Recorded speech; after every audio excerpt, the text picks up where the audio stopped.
બનાસકાંઠા જિલ્લાના ડીસા તાલુકાના નવી ભીલડી ગ્રામ પંચાયતમાં ગ્રામસભામાં તું મેં સર્જાઈ સમગ્ર મામલો પોલીસ સ્ટેશન સુધી પહોંચ્યો હતો।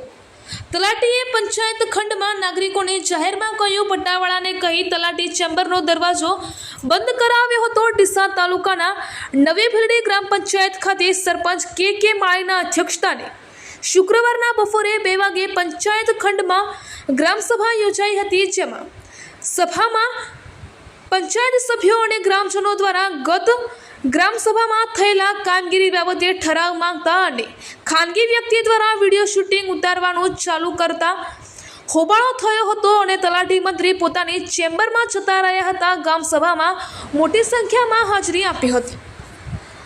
ગ્રામસભામાં નાગરિકોએ પોતાને પડતી મુશ્કેલી અંગે રજૂઆત કરે તે પહેલા જ ગ્રામસભામાં તલાટી અને જાગૃત નાગરિકો વચ્ચે તું મેં સર્જાઈ હતી અને મામલો પોલીસ સ્ટેશન સુધી પહોંચ્યો હતો, જ્યારે ગામના સમજદાર આગેવાનોએ વચ્ચે પડી સમાધાન કરાવવામાં આવ્યું હતું। ગ્રામ પંચાયતમાં નાગરિકો રજૂઆત કરે તે પહેલા જ તલાટી ગ્રામસભા છોડીને રફુચક્કર પોતાના ચેમ્બરમાં જતા રહ્યા હતા અને જ્યારે તલાટી સભાના એજન્ડા વાંચી પછી ગ્રામજનો દ્વારા ચેમ્બરમાંથી પરત ન આવતા હોબાળા જેવી સ્થિતિ સર્જાઈ હતી। પંચાયતના સભ્યો અને નાગરિકો સભામાં હાજરી આપી હતી, પણ સભામાં હોબાળો મચતા નાગરિકો સભા છોડીને સભાખંડની બહાર નીકળી ગયા હતા।